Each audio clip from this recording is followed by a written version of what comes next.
So now it is time for the AEW All In preview / pre-show. If you're watching this on YouTube, we've separated it from the main podcast.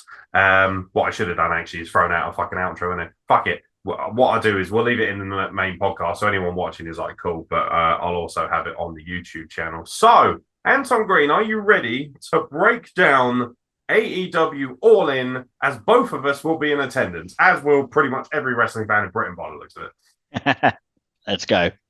All right, so AEW All In, it will probably go about 17 hours, judging from this card, but bring your pillow. We have been told that there will be a curfew of about 10:30. Okay. So I've got a show the next day. So 11 matches on tap, 2 in the what is now called 0 hour pre-show, whatever that means, don't care. So we start with Jack Perry, Jungle Boy Jack Perry, defending the FTW Championship against Hook. Who do you have, and are you excited at all for this matchup between two whippersnappers? I do quite like Hook and what I've seen of him, so I think Jungle Boy is a little bitch now. He's become a right fucking weird. He's just Jack Perry now, isn't he? Like he's just become moody. I hate the internet guy, and he's like very, very, very, very young Jim Cornette. Yeah. I'm not over. I'd be mildly interested in it. I mean, like I said, I do like watching a bit of Hook from what I've seen of him. So it's okay. For me, means nothing. No, it's not a serious belt, and it's also got way too many titles in this company. Grow up, like ridiculous. Yeah. I mean, case in point with Ring of Honor. So obviously the marquee matchup for the pre-show, the Ring of Honor Tag Team Championships will be on the line. Aussie Open, Mark Davis and Carl Fletcher, my boys, will defend against MJF and Adam Cole. Better than you, baby. Going after the tag team gold. Who's coming out of this one? Oh, so that's a tough one because it can go either way. It can be used as a build, like for the actual match, which it probably will be, like them failing, or it could be them going in as champions if that story is going to carry on. You pick Jack Perry or I'll pick Hook. You got Hook. Do you want me to get Gabe's results as well? He sent them in. Yeah, did he? Yes. His predictions. So Gabe Morris. I've got them. But we'll have his predictions by proxy. We got his proxy predictions. So let's just open him up. While you're doing that, I personally think that Hook is going to win because Jack Perry's coming in as champion and they want to kind of get him hot going in. Kicked off with so I fancy Hook to get the belt back because I don't see what benefit there is to having the Ring of Honor tag team titles change hands before the main event. Yeah, so I think we're all going Hook. Gabe said Hook as well. I'm going to go Hook as well. We're going Hook. Who you got between Aussie Open and better than I am torn. I'm going to go with the Aussie Open retaining and a bit of a miscommunication. That's what I'm going to go for. I'm expecting miscommunication. They just proved themselves to be really credible by beating the Hardys, even if it wasn't the most amazing match. So for me, I think that it benefits them far better to retain those belts, especially in a country where they really became a much bigger name, especially on the indie scene when they came over here, worked for Progress, Rev Pro, all the like. They really set tag team wrestling ablaze in this country. They really revitalized actually what tag team wrestling was in the British independent scene. I'm going to go with Aussie Open to retain. Who has Gabe got in that match? He has gone.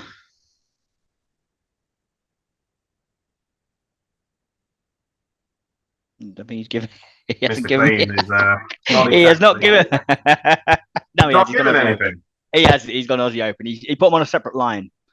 Oh, okay. Did he send a voice note in, or did he write them out for you? No, he text messaged me. I was going to say, if he sent you a voice note, I'm going to fucking absolutely hammer. Do you know what? Just shut up. Get on the nerves. So he's got Aussie Open as well.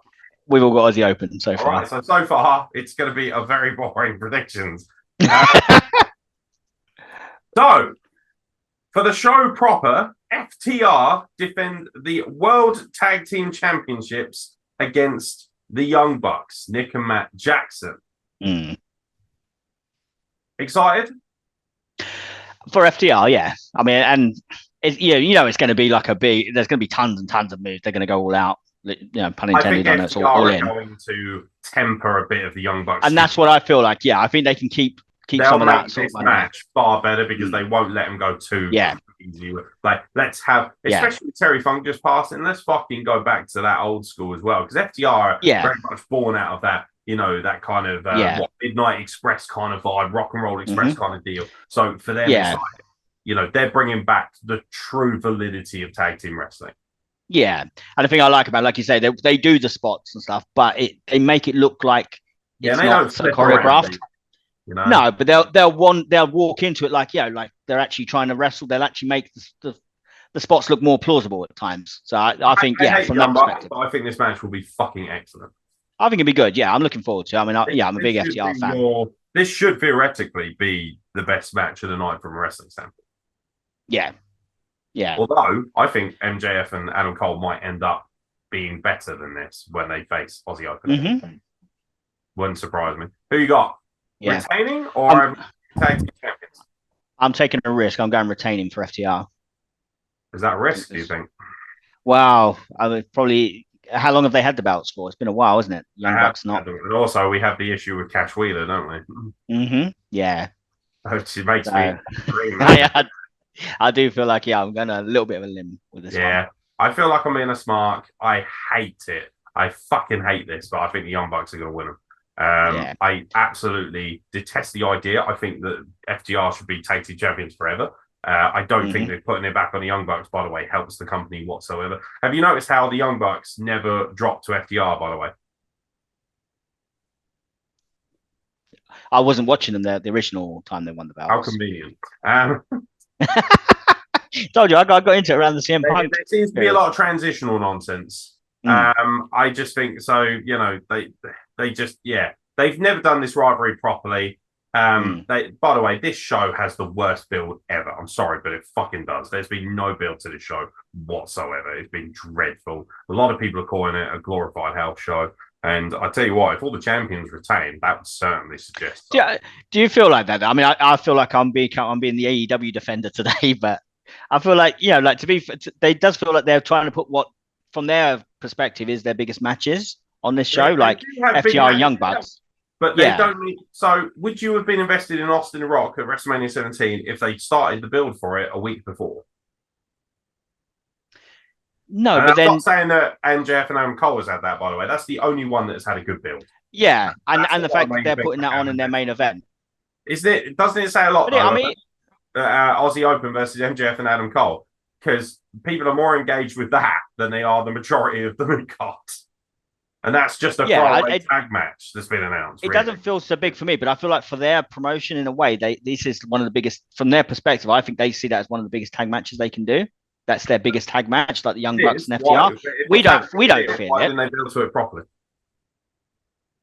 Yeah, I mean, I think they see it as like, just announce the dream match. What's your excuse for AEW not building a pay-per-view properly? Because there is no way you can argue that they have built this properly. And if you have an argument, I'd love to hear it. See, the thing is, I'm somebody that doesn't always feel like if you. 15, I don't always 15. 15. I don't think there always needs to be this really big, convoluted way to get into a match. So sometimes you don't think the biggest stadium show in the history of wrestling needs a decent build? No, what I'm saying is, like, you use an example of Austin and Rock. Just announcing that they're going to, and that match they did at like 17. Really, all they need to do was just announce that Austin's fighting The Rock, and it's like, and then the rivalry will come. And it was fucking phenomenal. One of the all-time. It didn't, though, did it? Because Austin was feuding with Triple H right up into it. Like, it always starts. And Rock wasn't champion. Kurt Angle was champion. Triple H was feuding with Stone Cold. So really, it was only No Way Out, like a month before, just over a month, where Rock is now the champion. Austin is dealt with Triple H and going after the title. Officially, Austin becomes number one contender at the Rumble, right? He does, yeah, but it's not him and Rock. Like, him and Rock aren't set in stone. But if you go back and watch Raw and SmackDown in that period, there were a lot of interactions, tag team matches, things of that nature. And so there was Whereas with this one, like, for instance, how much interaction have we had between FTR and Young Bucks in the last 6 weeks? I'm waiting. Yeah, I think they've been doing it like the friendly rivalry, like not friendly rivalry, but friendly. But they've been doing the thing with they're not coming to blows, are they? They're like FTR helping out Young Bucks. I'm not arguing that the match is going to be shit, right? We all know it's going to be great. There's no problem with the quality of the matches. Well, there is with some of them, to be fair. Fucking coffin tag match, get in the bin. But, and also Stadium Stampede is shit. Sorry. Stadium Stampede, right? We'll get to it. Let's hope they don't spill your beer. Yeah, exactly that. But I'm sitting there and I'm thinking, yeah, FTR versus Young Bucks will be fantastic. But I would, for instance, Brett versus Austin, right, at WrestleMania, one of the all-time great matches, right, a magnificent matchup.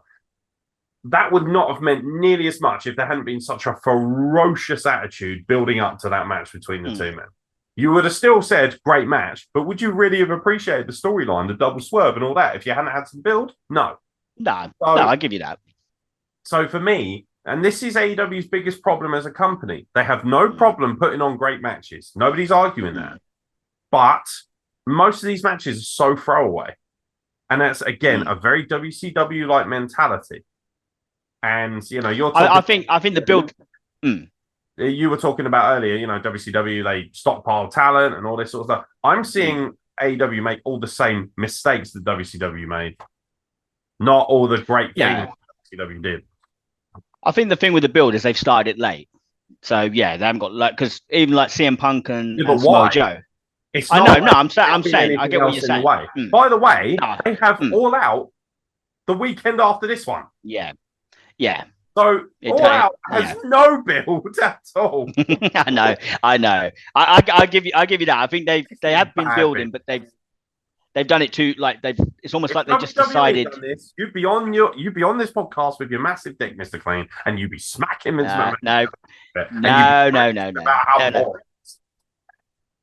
No, I think the thing is, it's bus wankers, right? Who are going to AEW, who are fucking like, AEW does nothing wrong. Oh my god, can you imagine if WWE SummerSlam a few weeks ago, they just were like, we're announced the card 2 weeks before, nobody cares. Oh my god, everyone would have lost their shit. The internet would have been ablaze. Look at WWE, doesn't care. They don't respect their audience. Vince McMahon scum. He's Satan. He buried everybody. He actually stopped the cure for cancer. Like, they'll make up any nonsense and put it on fucking Twitter or X or whatever you call it. I just think, why are you not holding AEW accountable? You've been going 4 years now. No. Accountability. No. I think the thing is, it's almost like they flicked a switch and decided, actually, we will build this up now. And they've done it quite late in the game, like lazy. 2 weeks out. You know what it is? Maybe it's like lazy. 4 weeks. You know what it is? But they don't know how to put. They don't know how to put. If we had more angles between FTR and Young Bucks in the build-up to it, would you care even more? Like, I'm into this match. You wouldn't. You feel the same about them, regardless of if they've been coming to blows. I'm not bothered about this match because I've not been given any emotional build for it. So I'm not bothered. I am a wrestling fan who needs emotional background. I need emotional context. So you feel that they could... Let me ask you. You think they could have sold you more on that match, and you think? Think of all the greatest matches you've ever seen, the matches that you remember most. Tell me how many of them had no build. I'll wait. Think of all the greatest matches of all time. Hulk Hogan versus The Rock at WrestleMania, right? Huge. All right. I've got one for you. Go for it. All right. Bret Hart versus Mr. Perfect, SummerSlam 91. Oh, come on. You don't think that had some build? What build did they have? What angles did they do? But at least they fucking interacted before the show. It wasn't what did they do? Just that match. They talked about each other.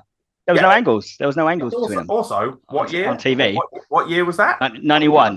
1991 is how far back you have to go to find a match that had no build. What does that tell you? Also, to be fair, it did it all right. I will admit, not the best build in the world. But at that time, nothing really had a big build because they were more about superstars, house shows, pay-per-view. No, they did. I mean, that same year, you'd have like Warrior Savage, Hogan Slaughter, like Undertaker, Ultimate Warrior.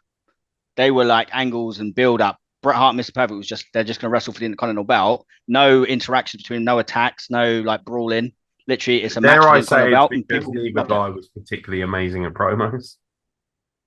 Mr. Perfect was good at promos. I don't think you. Do you know what? Brett, like, this Brett, will Brett upset much. people. We're getting off track here, but this will disappoint people. I think Mr. Perfect was a bit shit as a promo. I just thought he was a bit. I thought as a character he had quite, and he could do sort of. I was an all-round character, like and obviously in ring, one of the best workers of all time. And as an all-round character, fine. But I never remember. Again, right? We talk about there's a difference between being good and being iconic, in my opinion.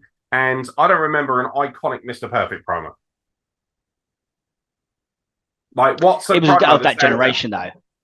Hey, yeah, but of that era, they weren't really. So now the generation suits the argument, does it? No, it does in that situation because most of their promos were like little short pre-match. Exactly. So how was Brett and Perfect supposed to build that much if that's how they did promos?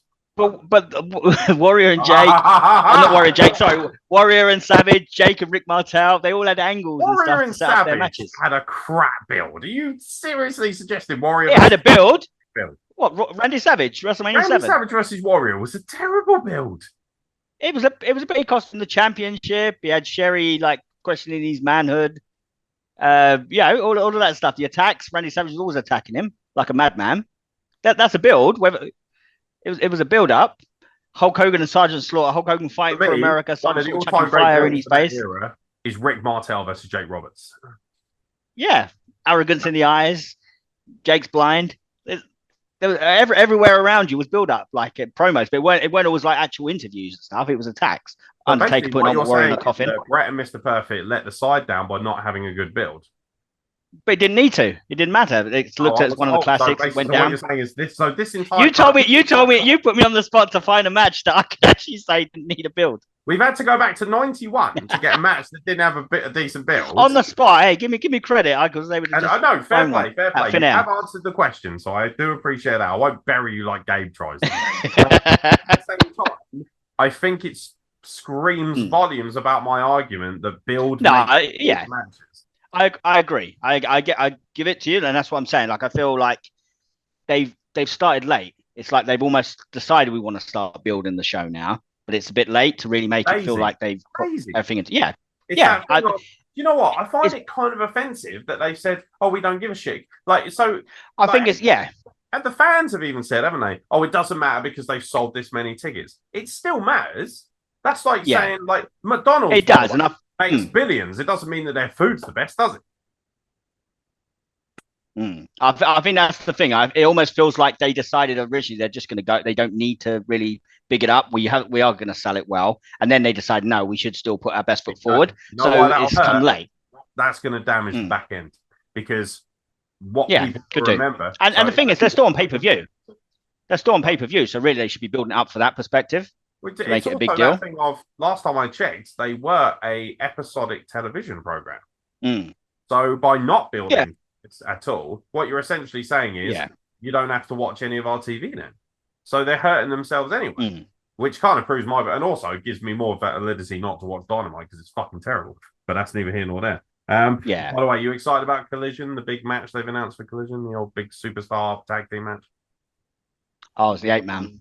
Yeah, because I'll watch it. CM Punk on the same team as Sting.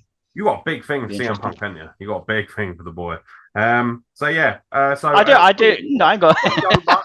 You've got FTR getting back on track, and see, this is what cracks me up about Anton. He says before the podcast, let's not go too long because I've got things to do, and then he fucking lures me in with these silly arguments until fucking 9:00. Shit house. Right, who does Gabe have at FTR and the Young Bucks? He's got Young Bucks. He's got the Young Bucks. Yeah, you're just copying me, you bandwagoner. Right. Women's Championship, Fatal 4-Way. Let's soldier on. Hikaru Shida defends the belt against Toni Storm, Saraya, and Dr. Britt Baker, DMD, who is coming out as the women's champion from this show. And if anyone says Hikaru Shida, I'll hit him over the head with his tablet. I'm going Saraya. Yeah. So Gabe's going Saraya as well. Yeah. If she doesn't win it here, she's not winning it ever. You're in fucking London. You're in her home country. The crowd are going to be red hot. Do you know what? I don't, because I personally don't think she's that great a wrestler. I never felt that she was an amazing wrestler. She was a good worker, but I don't think I would much rather watch Bianca Belair, for instance, or Asuka wrestle than Saraya. That's just my personal opinion, just from a wrestling standpoint. But the X Factor is the entrance alone is worth being there for. I reckon the place is going to. Yeah, I think that's the thing. I mean, she is really for the championship point of view. I know we got Will Ospreay on the card, but for the champion, she's the only one really going for a championship, isn't she? I think she's the only one that.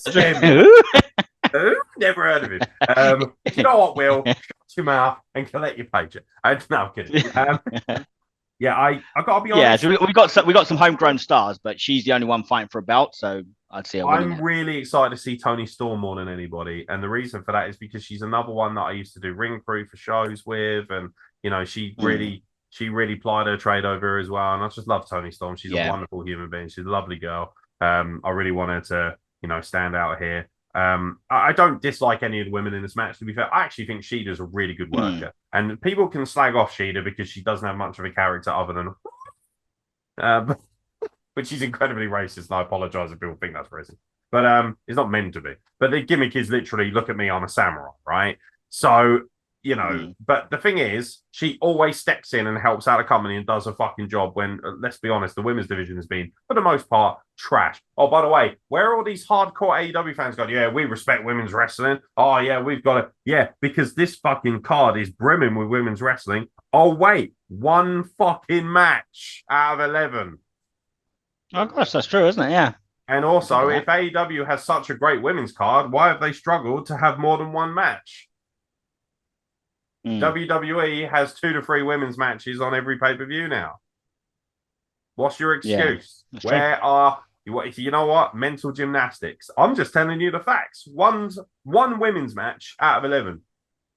And you know why? Because the rest of them aren't fucking good enough, and because Jade Cargill's fucking done, apparently, which is a shame because she's a bigger star than all of these. Yeah. Because I would have... I tell you what, mate. Jade Cargill being on this card would have got me rushing to the stadium just that bit quicker. I can guarantee that much. Because I fucking think she's a mega star. I love her. I fucking... I think she was... Yeah. Okay.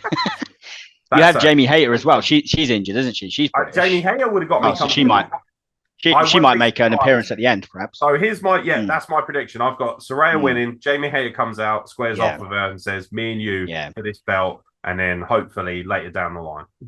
Yeah, that's what I'd imagine. And then knowing all that, they'll probably get Saraya to drop it back to Shida at All Out, and then we're done. So, who have you got, Ritz? You got Saraya as well. Who's all of us. Yeah. Who's our good friend Gabe got, seeing as he's not here to defend himself? He's gone for Saraya as well. All three of us. It's a really boring prediction so far, isn't it? Hey, I took a chance with FTR. I'm making it interesting. Look, oh, really? This is a big shot over it. I can't wait if the Young Bucks win. Do you know what? I'm a gambler. I'm a gambler. I can't even celebrate even if they win because I'll be like, yeah, I'm right, but I'm disgusted because I don't want the Young Bucks to be champions. Now, speaking of being disgusted, a coffin match: Darby Allin and Sting versus Swerve Strickland, and now no longer AR Fox. Bless him, he's been removed in favor of Christian Cage. So Gabe's very happy. I'm happy because I get to see Christian Cage live again. But I am disappointed because legitimately I wanted to see AR Fox because he's one of the all-time great indie wrestlers I've never seen live. And he's one of the few left. I've seen Daniels, I've seen Styles, I've seen all these amazing indie talents from the last 20 years. I never got to see AR Fox live. So kind of gutted that I'm not going to see him. Yeah. Unless he makes a run-in or some sort. Yeah, or maybe they have. I wouldn't be surprised if they have a big old battle royal that they're not announcing on the pre-show. Could be, yeah. You know, I don't know, Casino Royale or whatever the fuck they're calling it. Who wins? Obviously, who wins? It's going to be Darby Allin's Sting, right? Yeah, so I'm going that way. I think Gabe put in for.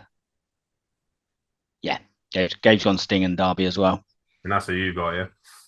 Yeah. Do you care? Coffin match? Okay, be seeing Sting live. It's and also a coffin match. Okay, right? They're just calling it a coffin match. Yeah, WWE owns it makes it a little bit more interesting, I suppose, having it there. It's a novelty. It's not. I've never seen one live. Novelty is right. That's the biggest problem with AEW. The whole thing's a fucking novelty. I'm sorry. What's more interesting to you, Joel Redman versus Bullet, or this fucking tag match? Don't worry. Coffins. Joel and Bullet are never going to watch the wrestle bloke, so you're safe. They will do. I hold them both equal, measured. I hold them at equal standing. Yeah, I'll introduce you. There you go. Politician. Yeah. Personally, I would much rather watch Joel Redman and Bullet because I'm not a mark. Also, coffin match. Why? What's the point? Completely spunked. Like, just the sake of. Do you know what? If you were going to have at least, you've got a stadium stampede match. You don't need a coffin match. You don't. 6-man tag team match, which everyone's losing their shit over. This is the match I least care about, which is going to trigger everyone. The Golden Elite, Kota Ibushi, Kenny Omega, and Hangman Adam Page versus Konosuke Takeshita and Bullet Club Gold's Juice Robinson, who, by the way, is the guy I'm looking forward to seeing most. Got a photo with Juice. Don't know if you've seen it on my Facebook. Holding the United States IWGP Championship, which apparently is now the UK Championship, according to Will Ospreay. He's changed it. He's actually put British plates on it, hasn't he? Which is really cool. So, yeah. Because he said he's sick and tired of representing a country he doesn't give a fuck about, which I think is very funny. So, yeah, Golden Elite versus Bullet Club Gold and Takeshita. 6-man tag team match. Who have you got? And do you give a Sheeta? No. Before anyone asks, I know it's pronounced Takeshita. Fuck off. Not overly sort of fussed about that one. I'll go with the Elite, Golden Elite winning. So Ajax and his missus are sitting next to us. They've got tickets in a row in front of us, and his missus apparently is obsessed with the Golden Elite. So I'm going to be bullying the fuck out of her during that match. I do not give. Who have you got for it? No, don't give a shitter. I really, to be honest, I can guarantee you Takeshita will have the best wrestling performance of the 6 men, I reckon. But the Golden Elite is going to win. There is no way they are not going over in this match. Like, no way. Absolutely no way. And, of course, Kenny Omega is a giant hot dog who will never put over anyone in a decent format. So, fuck that guy. Golden Elite retains. I take it Gabe's got Golden Elite. He's got Golden Elite. Of course he has. Right, Stadium Stampede match. Fucking hell. Eddie Kingston, Orange Cassidy, the Best Friends, and my boys, the Lucha Brothers. Although, actually, it's not the Lucha Brothers. Apparently, it's just Penta now, no Phoenix. Was he injured in storyline? Is he injured again? I think wasn't that because to be honest, I scanned through AEW today, like this morning, but I think they were doing some sort of angle with him. Like I could care less about this match. However, last night they brought out something that truly made me pop my nuts off. AEW finally got me to stand up and go, "Fuck yes!" Santana and Ortiz made their return. Proud and Powerful, who are by far and away my favorite tag team of the last 15 years, other than the Usos. I love those two. I specifically went out of my way to see them wrestle CCK at Progress once. Amazing matchup. And then they brought Eddie Kingston along with them, and it was Eddie Kingston and Proud and Powerful versus who was it? It was fuck it up. It was Chris Brooks, and then a couple of other guys. I think, it was just basically fucking madness. It was absolutely crazy. I'm pretty sure that Travis Banks was in there and somebody else. But it was fucking amazing. So 5-on-5 Stadium Stampede match. One question before we get our predictions in. Do you agree with me that this match is going to be terrible viewing for a fan in the building? I suppose we're going to be watching most of that on the screen, aren't we? If they're going to go sort of I feel like around the arena for the benefit of TV fans more than anything else. Yeah, you're probably going to see very little of it. Actually, you'll get a bit in the ring, bit through the stands, and then it'll be like in the merchandise area or whatever. I don't know the layout of Wembley Stadium, but I imagine they'll take advantage of like the Wembley Stadium, all the different things they can do there. So most of it will be watched on screen, I should think. I would not be surprised if they have to tone it down because the British lot are a little bit more strict about, because like obviously with the Jacksonville Jaguars, Tony Khan and his family own it, don't they? They don't own Wembley Stadium, so they're going to have to be very careful about take it easy, adding a load of stuff. Like I'll be interested to see what the stadium looks like afterwards. I'm sure it'll be a lot of fun to watch on TV. There's a lot of guys in this that I really like, and there's a lot of guys that I fucking detest. Actually, there's not a lot of guys. It's Orange Cassidy and the Best Friends, who are the drizzling shits, except for Trent, who is fantastic. Trent, fucking mate. You are so much better than this. Tagging with fuck Taylor and a mute. What are you doing? Do better, mate. Come on, bro. I've seen you do amazing things. For God's sake, get rid of them. Bring Rocky Romero back and just bin them off. They're fucking useless. I hate them. Eddie Kingston's fucking amazing. I'm excited to see him live, although I already have seen him live much more closely. And Penta, who I got to see just the once live against. So actually, no, that's not true. Actually, I saw him at an AEW taping because they did a load of dark tapings before the Dynamite that I went to see. Actually, I did it afterwards. But yeah, like I remember seeing him at Portsmouth Guildhall in the main event against Pete Dunne, and I was in the front row for that, which was spectacular. And I would not pay to see that over this clusterfuck of shit humanity. I have the Blackpool Combat Club winning. Who do you have? Same. I'm going BCC. Who's Gabe got? So BCC. So the BBC will be the ultimate winners here, or whatever you want. The Big Black Club. Oh, sorry, that's BCC. CC. Big Black Cock. Oh, sorry. At this point, I'm just winding up the Let's Talk Business audience who are so used to no swearing and no rudeness whatsoever. So this is where it starts to get a bit tasty. A 6-man tag team match for the AEW World Trios Championship. I have to say, I'm very excited to see this. I am. The House of Black versus the Acclaimed and Billy Gunn. Scissor Me Daddy will be in full effect. I will. I don't want any AEW merch, but I will buy a Scissor Me Daddy t-shirt if there's one available. That is the one t-shirt that a shithouse like me cannot go without. So yeah, excited? Who you got? Do we have new champions or not? Not overly excited for it.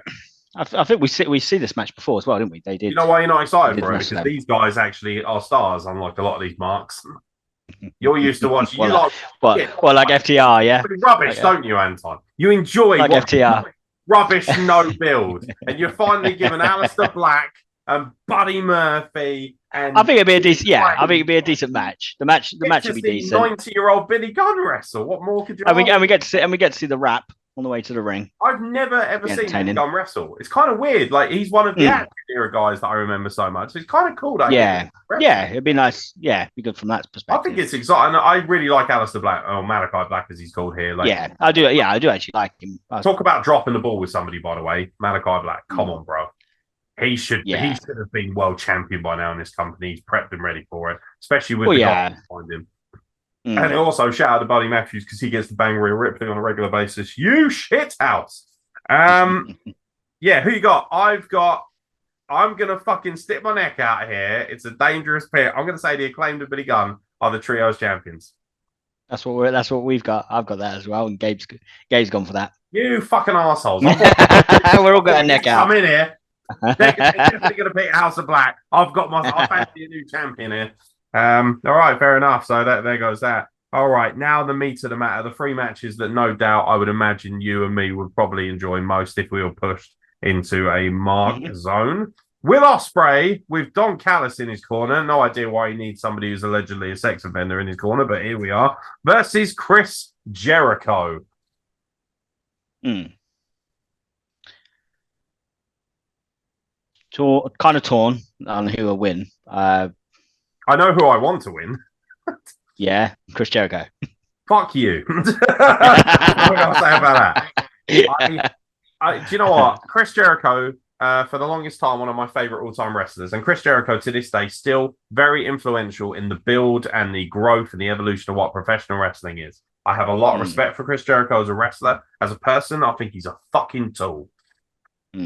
Oh, by the way, Fozzy are going to be performing Judas live for his Okay, what as part of his entrance or just? I believe he's gonna come out sing his entrance. Comes out. Okay. Yeah, I'm kind of hard to say who I think is going to win. So, but I'm going to go Will Ospreay. You think they're going to go? Will Ospreay? I don't know that they will, but I'm gonna go for that one because I'm a cynical piece of shit and I'm angry. I think that Chris Jericho is winning. Will piss me off no end because he should do the job here and make Will Ospreay look like a big deal in front of 80,000 people. By the way, can we just talk about how amazing it is? I know Will Ospreay's wrestled in the Tokyo Dome, and that's a big deal. But Will Ospreay will be wrestling in his home country, literally like an hour from his hometown, for fuck's sake. He's going to be wrestling in front of 80,000 plus at Wembley. Yep. That's fucking awesome, Will. I've watched Will Ospreay wrestle in front of 100 people at RCWA, and now I get to see him wrestle in front of nearly 100,000. That's madness to me. Well done, mate. You deserve that. You deserve your moment in the sun. This is very much for me, Will Ospreay getting his flowers, you know? It does feel that way. Chris Jericho, and Don Callis, by the way. Don Callis, fuck off and get in the bin. Do you know what? For the longest time, I liked Don Callis, but after all the accusations against him in Impact, and they are just accusations and allegations, but it's that thing of the hypocrisy of it, of we bury everyone else when any allegations are made, but Don Callis apparently is allowed to walk around scot-free. That doesn't make me comfortable at all. And also, I will never forgive that shitty 69 promo he did with Kenny Omega when Kenny Omega was champion. Do you remember that? When they were 69 in each other in the ring. Fuck you two, you pair of fucking goofballs. Don Callis can suck my balls as well. Come on, Will Ospreay. I hope you end up kicking both of them straight out of professional wrestling entirely. I think Chris Jericho's going to win, sadly. Who have you got? I've got Will Ospreay, so is Gabe. That's where he's taking a chance. Yeah, he's going for it. Yeah, now we're fine. Right. CM Punk defends the real World Championship against Samoa Joe. Thank fucking Christ. If they had not announced this, I probably would have left early. Legit. Because before MJF and Adam Cole? Do you know what? I'm really struggling with this because I really want to watch that match, but I also have a show at 12:45 the next day. I have to be at it for 11 a.m. in London, and so I've got to go back and then come back, and I'm like, oh, fuck. Like, I might just take the hit and, we'll see how we go, but it depends on whether we can get back as well because it's going to be fucking awful getting out. Awful. Yeah. So, CM Punk versus Samoa Joe. I assume you're going with your boy. Yeah, I'm going to go CM Punk. Yeah. I haven't got a thing for him, but I'm going to go for CM Punk.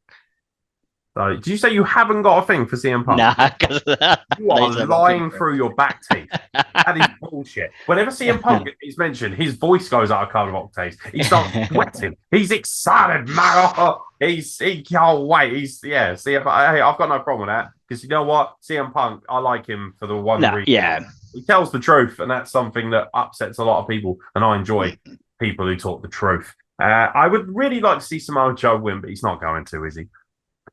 Nah, I wouldn't thought so. I don't think he's going to be the new real world champion. No, I think it's going to be CM Punk, and the idea is that they're going to have to build to CM Punk versus MJF again, aren't they? Yeah. That's the whole point here. So I've got CM Punk retaining. I assume you and Gabe also have CM Punk? Yep, I've got CM Punk. Bit of a dull one, isn't it, in terms of predictions, this one? We're not contrasting on much. No. And then finally, to close the show, and I can guarantee you by this point, the other thing as well is it's going to be hard for me to enjoy this because I'm just going to be fucking drained from watching way too much wrestling. And I can guarantee these cunts are going to go over. It's like what? Starts at 5. 5 o'clock. So it's going to be a 5.5 hour show, including the pre. That's way too long. Way too long. MJF defends the AEW World Championship against Adam Cole. I'm just putting out there, Tony Khan. I'll put AEW over if you swap the matches out so that the Ring of Honor tag titles main events and you open the pre-show with the AEW World Championship, because then I can leave halfway through. It's MJF, right? Yeah, I've gone MJF. Gabe's gone MJF. It'd be a good match. I think that's, because as like you say, that has got build. I know you're a big Adam Cole fan anyway. It's not that I dislike him, but he's not been one that I've really, but I've been sort of, following their storyline, and as is. Oh, so they've had a build. Yeah, no, that's what I'm saying. I'll give you excited about this match. It's almost like they actually dedicated some airtime to building the fucking main event. Well, you got to do it for the main event. The rest of the match is fine. Everything else can go fuck itself. Build the main. The main's the main. Yeah. See what I mean? Yeah, that's basically Anton subconsciously admitting that everybody else on this card isn't important enough to get a build. Hey, we've had about 3 weeks for Samoa Joe and CM Punk. Come on. Yeah, and funnily enough, people are invested in that as well. Isn't that weird? Weird that. It's almost like if you build to a match and you make people emotionally invested, they're going to enjoy it a lot more. It's almost like it's a tried and tested thing. Obviously, apart from the asterisk of Bret Hart versus Mr. Perfect at SummerSlam '99. Pulled out of the hat. Yeah. That's literally, you've got that 100 marquee matches over it. And you're like, no, I've got one. Yeah. You've got one sniper, and I've got an entire at my disposal, mate. Admittedly, an extremely talented sniper, nonetheless. I imagine it's going to be excellent. Depending on the time, I may not see it, and I won't watch it back. That's how little I care. I don't care, if I'm honest. Otherwise, I would have. By the way, thank you very much, AEW. So we bought our cheap seats, didn't we? Back row of the upper tier. We're happy with that. We don't mind. And then they released fucking similar price tickets in the lower tier. Shit. The reason that apparently they're cheap is because you don't see the stage. I suppose it's part of it, but yeah. But I wouldn't care that much. If somebody said to me, then you see it. You're going to get an amazing view for 27 quid, but you won't see the stage. I'm like, okay, I'll live with that. Yeah. Also, if you're in the lower, do you know why I'm most jealous? Because if you're in the lower tier, you can get out quicker. That's true. Much quicker. As a veteran of Wembley events, yeah. Okay, out of 10, what is your excitement for this show, Anton Green?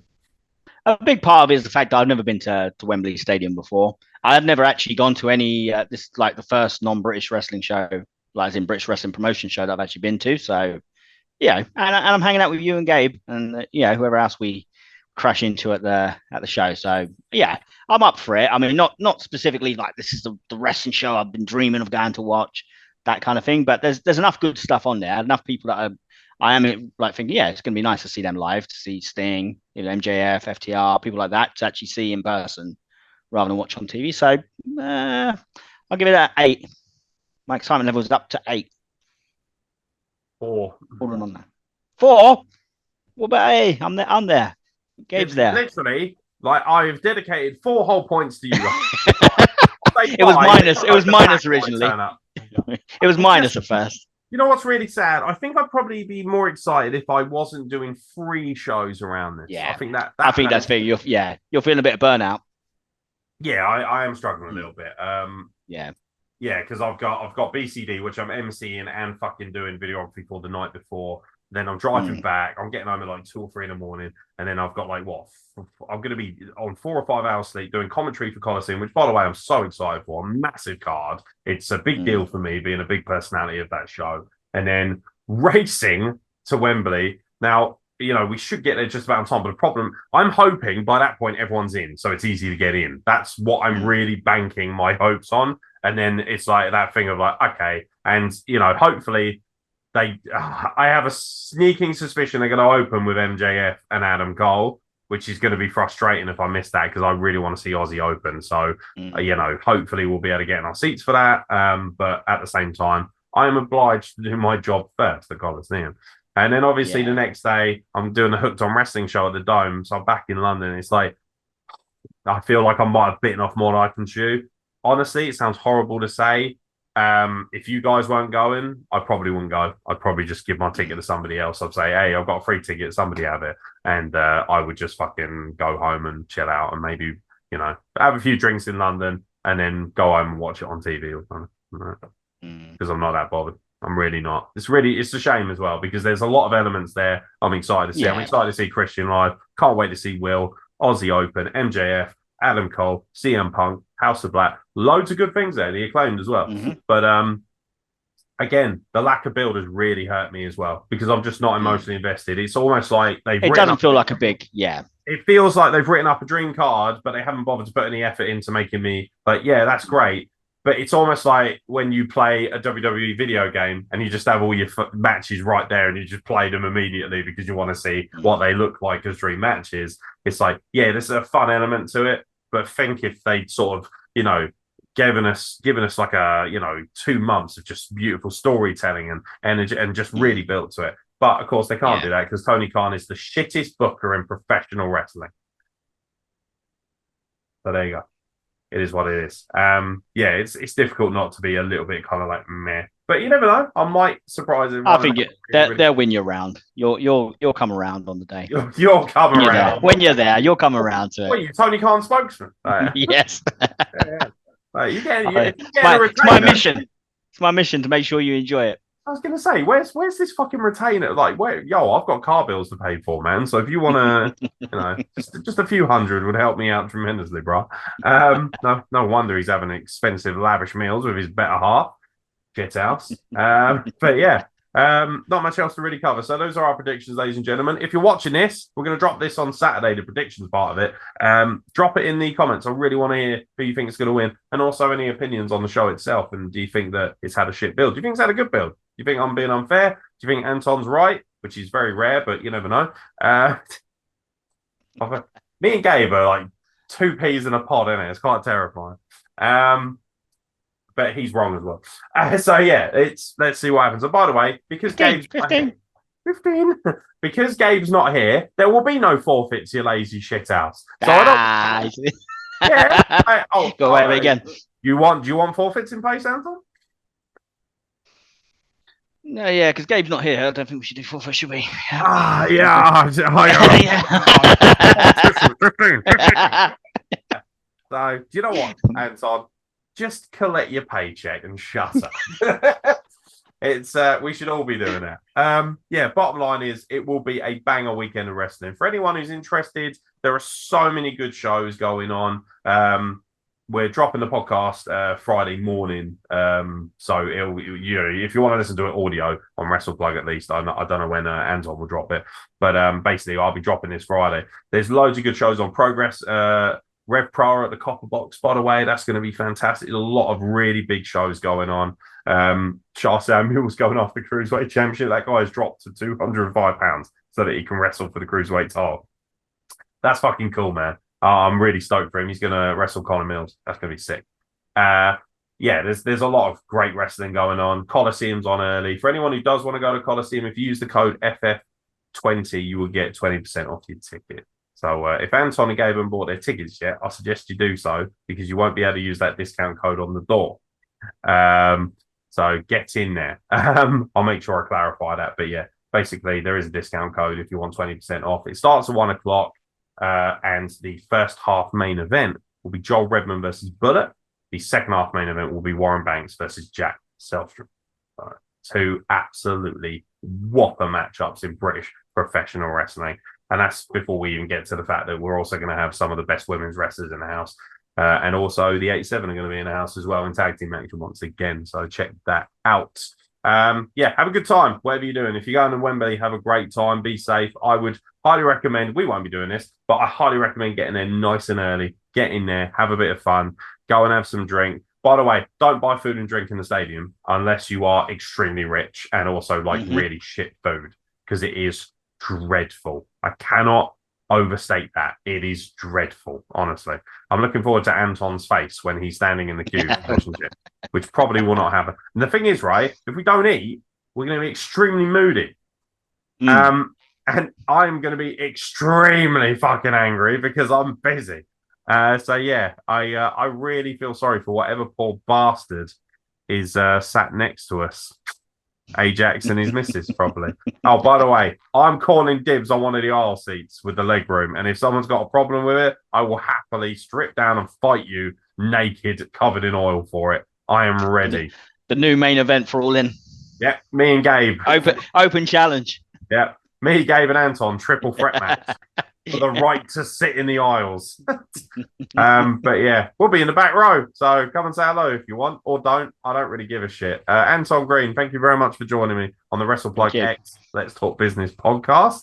I've been Aaron X. He's been Anton Green. Don't forget to check out Let's Talk Business. It's on Facebook. It's on Spotify. Subscribe to the podcast. They've got great content of their own. They're not just doing stuff with us. They're doing their own content as well. Some great deep dives on pro wrestling's old pay-per-views. Some of the great legends of the business like Harlem Heat, etc., etc. So make sure you check that out. Really, really worth watching. And it's not just two guys who love talking about wrestling. It's two guys who have been intrinsically working very hard and putting in some great work in the scene for the last 20 years. So check out Let's Talk Business. And don't forget to subscribe to WrestlePlug. Contact us on social media at WrestlePlug across all forms of social media. If you fancy a chat or if you just want to have your say, because we're happy to read out opinions, whether we agree with them or not, on this podcast, because it is uncensored. Ladies and gentlemen, thank you very much for watching. We'll catch you very soon for more content for the WrestlePod, and let's talk business.